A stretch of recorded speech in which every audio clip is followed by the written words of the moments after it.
Mexico will be the winner tonight, but will it be Erika Cruz or Melissa Esquivel?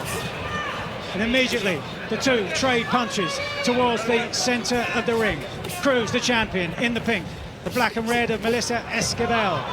Yeah, they're wasting no time. They're going right at it.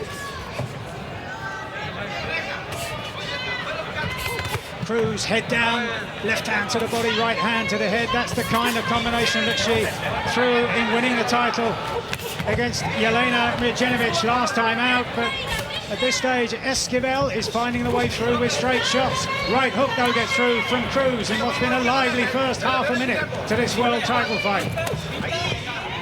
As she did earlier with those straight shots. She was saying in an interview how she's a bit fearful of that swinging right hand over the top from Cruz. There's not necessarily a lot of science behind the work that the champion is doing, with a decent amount of power.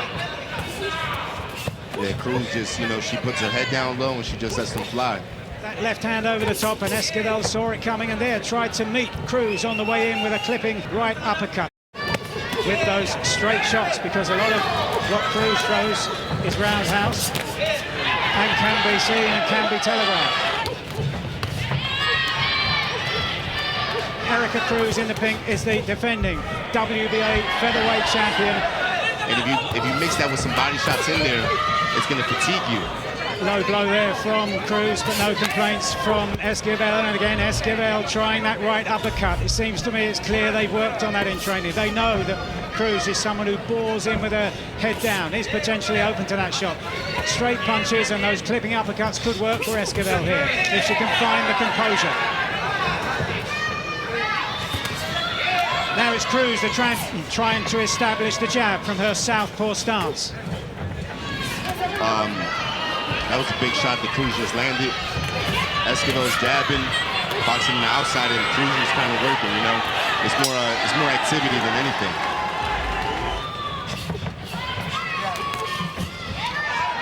To her left, and therefore giving away some space in the ring and giving away any kind of pressure that she could have applied, as Cruz continues to work away on the inside, trying to prove that she's the stronger of the two.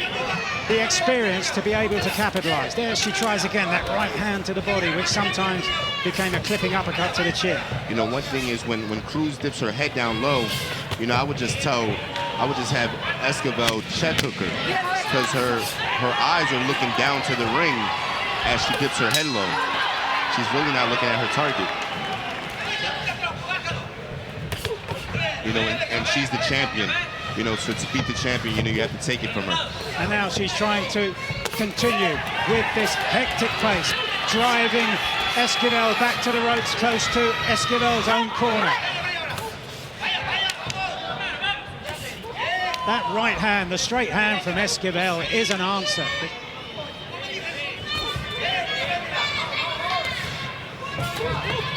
Because to have success, it follows that she's got to leave herself open to some of these wild swings.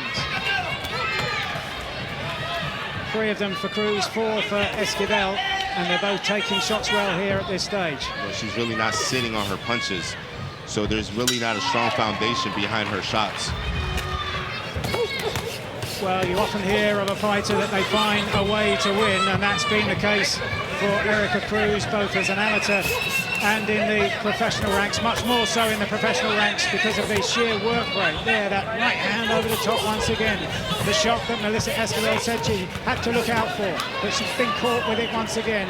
Because Esquivel's foundation isn't solid. Cruz will just push her around wherever she wants.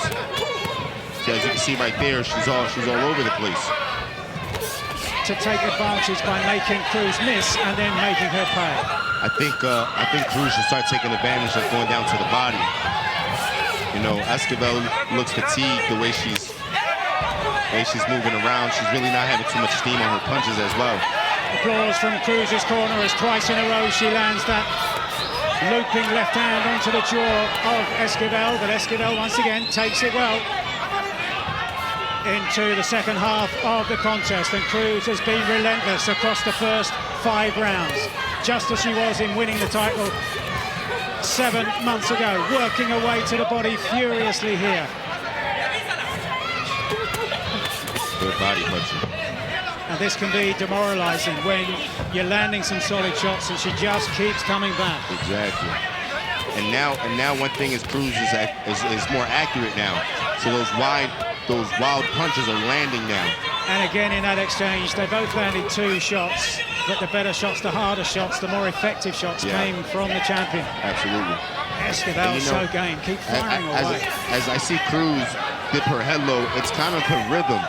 You know, it's kind of her rhythm. She knows how to punch off of it. It's awkward, but it works for her. And then sways away in that kind of ungainly style as she did there, but it works for her. To stem this relentless flow of aggression produced by the champion, Erika Cruz, and she starts in very similar fashion, pounding away to the body. Well, by day, she serves in the Mexican National Guard and says she's very proud to do so, and she takes that same sense of pride, sense of achievement into the ring with her. Yeah. But that's all she's doing. Having made a miss, that's not enough. Exactly, because this is Cruz's fight. She's fighting Cruz's fight. So, you know, Cruz is going to get the best out of this exchange.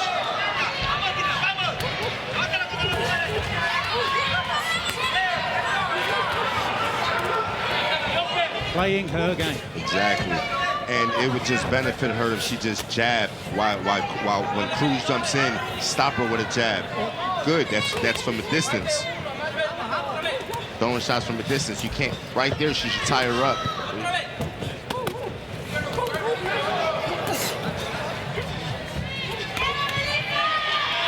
Esquivel must be wondering when it will stop raining punches here.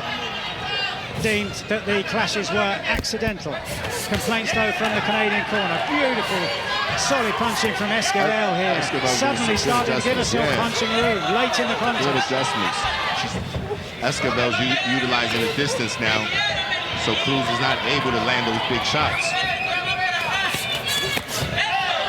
Good counter by Esquivel. Esquivel found her range with these long shots. And those clipping uppercuts like that. Yep. It might be too late, but she's doing a lot better in these rounds. Here with Cruz on top for so much of the early rounds. Yeah, and at this point in the fight, Esquivel needs a knockdown. She needs a knockout. Good right hand from Cruz. Wow, that was a good check hook. Starting to find the target once again as Esquivel tries those counter shots. Good. Brilliant right uppercut. The title will stay in Mexico. Erika Cruz trying to hold on, swings in the left hand and does get through. You know, Cruz's game, man. You know, Esquivel made some great adjustments, but Cruz keeps coming. Has a lot of heart. And now trying to pin Esquivel in her own corner. Last 2 seconds of the contest.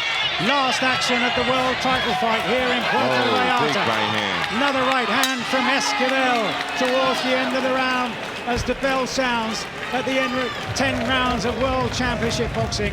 For your winner by the way of split decision. And still the WBA featherweight champion of the world from Mexico City, Mexico, Erika